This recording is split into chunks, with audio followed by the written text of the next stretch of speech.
I tell you what makes me a little not calm. Trump keeps joking about a third term. Get it? Democracy's over. I haven't heard that. You haven't heard that? He does it all the time. He does it all the time. Well, he likes to joke. I know he's funny as shit. But I'm telling you, the guy's hilarious. He's so fun to hang out with. yeah, I bet he is fun to hang out with. But you don't think he's serious about that? No. And why would Republican lawmakers care about what Democratic voters think? Democratic voters aren't going to vote for them. They're voting for Democratic lawmakers who are totally abandoning them and doing nothing. Look, everyone understands that Republicans are in charge right now. Everyone understands that Donald Trump is the president and Republicans have a majority in Congress, in both the House and the Senate. We get it. But there is a clear distinction between Democrats and Republicans when the shoe is on the other foot and Republicans don't have the majority in the House or Senate, and when a Democrat is in the executive branch. They find other creative ways to fight back. But you don't see that from Democrats. That's the thing that really stands out here. And look, if they're not going to have a strategy, the least they can do is shut the F up about how irritated they are. Good morning. Okay, so George Soros is this foreign-born left-wing guy who essentially wants to change the nature of our country. And in this data dump, one of the memos was about the refugee crisis. And they made 3 points. They think that they've been successful at influencing immigration policy across the world for open borders. He wants people to be able to go wherever they want. Yes, there is something going on. I'm going to show you that video. If you've been following this channel very keenly, you realize I put out a video where this lady you just watched is freaking out after seeing Trump mugshot in the White House. She is not happy that Trump put that up in the Oval Office. When I look at the run she's putting out, looking back at videos where she used to, talk good about him, I really wonder if someone works for the mainstream media, this is the kind of way they want you to think. It is crazy. She has been taking heat from the White House press secretary because she is fond of interrupting Trump. Even her, the other day, a question surfaced to this lady about this AP reporter that has been fired in the White House.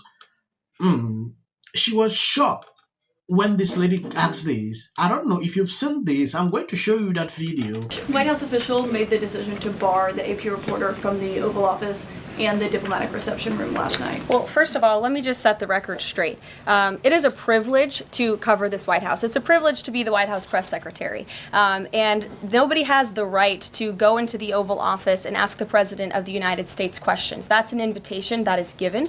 And there are hundreds of outlets on this campus, many of you in this room who don't have the privilege of being part of that pool every single day and getting to ask the President questions. We reserve the right to decide who gets to go into the Oval Office, and you all have credentials to be here, including the Associated Press, who is in this briefing room today. But isn't it retaliatory in nature is the argument, because the reason that the AP was barred, which they said was because they're not using the phrase Gulf of America, they're using Gulf of Mexico in line with their standards. And so the question here is this setting a precedent that this White House will retaliate against reporters who don't use the language that you guys believe reporters should use? And how does that align with the First Amendment commitment that you were just talking about? I was very upfront in my briefing on day one that if we feel that there are lies being pushed by outlets in this room, we are going to hold those lies accountable. And it is a fact that the body of water off the coast of Louisiana is called the Gulf of America. And I'm not sure why news outlets don't want to call it that, but that is what it is. The Secretary of Interior has made that the official designation in the Geographical Identification Name Server. And Apple has recognized that. Google has recognized that. Pretty much every other outlet in this room has recognized that body of water as the Gulf of America. And it's very important to this administration that we get that right, not just for people here at home, but also for the rest of the world. Sir, we saw Robert F. Kennedy Jr. Yes, these same people didn't go up to follow Biden like they are doing with Trump. AP reporter was fired for simply doing this. It is normal. They've asked you, pronounce it clearly, the Gulf of America, not the Gulf of Mexico. AP reporter didn't listen. She didn't want to take the instructions. She had to proceed to call aid, Gulf of Mexico. Really imagine this. Continue to publish tweets, articles about that. It's crazy. Google has recognized it. Oh, in fact, everywhere, Apple, they've recognized that name. Why can't you follow that through?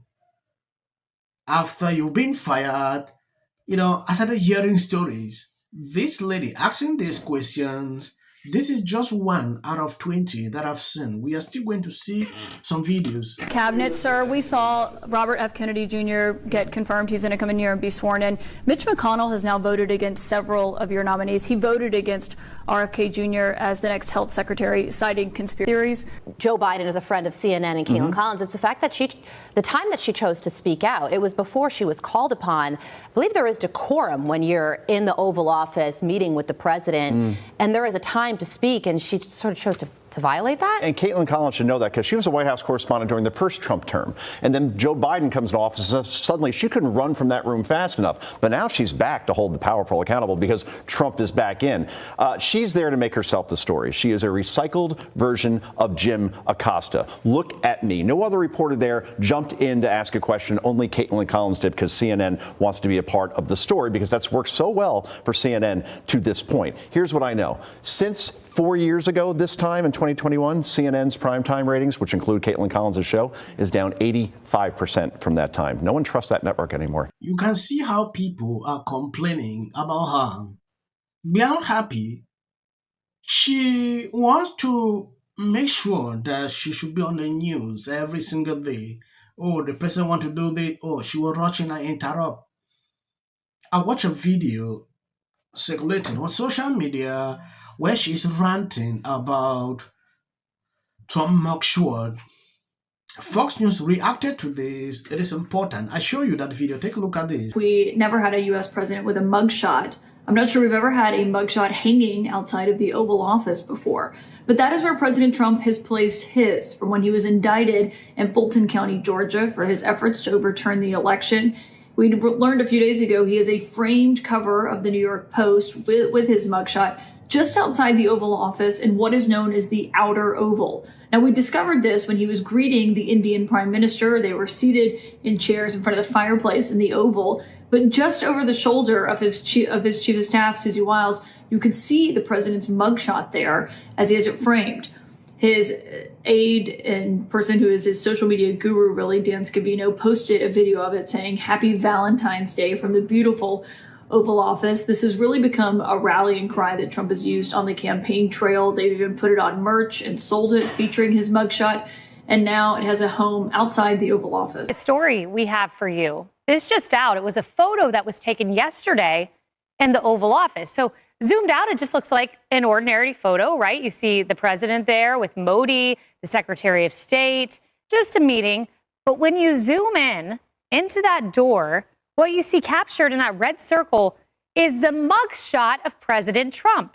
Now, this is a rather interesting place. This is called Outer Oval. This is where pretty much every guest, with few exceptions, walks through. Then to the left, you see the top of a grandfather mahogany clock. And then you walk into the Oval Office, meaning just about every guest, with few exceptions, some enter the Roosevelt Room, will walk past the Fulton County mugshot of President Donald J. Trump. How is that for irony? You know, Tommy, I look at this and there's so much symbolism here because Democrats tried to destroy this man, and that photo captures that endeavor. They did not destroy him. He is hanging up the photo in Outer Oval that Democrats in Congress, senators, will have to walk by when they meet President Trump in the Oval Office. He's trolling the trolls, and it's so epic. I love it so much, but I think it's also not even just for him a sign of resilience, but for the American people as well. That was a turning point, that mugshot. There's a reason he was so proud of it. He didn't look at it like you typically look at a mugshot. He looked at it like a badge of honor. He marketed it. It was a big moment for him in a campaign season of so many moments. But it is also indicative to the American people. So many that have felt beat down, that have felt run down, that have felt stepped on and squashed by this behemoth that is the federal government. This is also a picture for them, reminding them, hey, look Look at all the things that Donald Trump went through. I can get through it too. He has an army of people behind him. There is nothing you can tell me that this lady is okay. She's hurt seeing that. When I look at why she is freaking out about that picture, I don't get it. Okay, they did Trump dirty. Yeah, Trump took a decision like embrace what they did to him. It paved a way in Trump's life that he can't even forget what he went through. That is a reminder that the world should see every person entering into this Oval Office will obviously see this, and it will ring a bell into their heads. Libras don't like that. We saw what Trump went through. From one after another lawsuit, this one attending court, this. They wanted to embarrass him like this. But it turned out to be something positive. Reason they are never fined by it. Thank you guys for always been there sharing out my videos. If you see videos, short clips behind it, that is for the algorithm. You can stop here. It helps the channel in a way I can't explain here. Upset that Donald Trump took a He posted 3 times about this. That he would be shutting down PEPFAR. A bully and a thug who's the president of the United States, U.S., it's everywhere. There is a lot of waste, fraud, and abuse within a system. Audits. A chance to see what happens when you take a business approach to the government in the White House. We're seeing right now with this whole U.S. aid thing, where they're uncovering massive amounts of corruption. And also, I got to say, don't you agree? I totally agree. Essential. Early on, immediately. She's probably been put in there because, according to Donald Trump, she's a 10 to her. The EU does not treat the U.S. fairly on trade and that he has some big complaints. Is that true?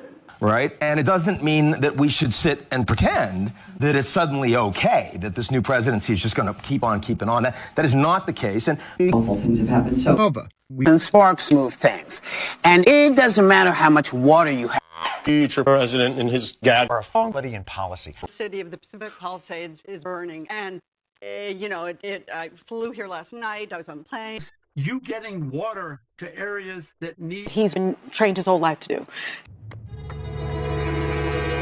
What do we do? Right now you're looking straight, remember it. As a country about January. Yeah, and then I think all our tax dollars probably went for Gavin's hair gel. I don't know. Jim Jordan.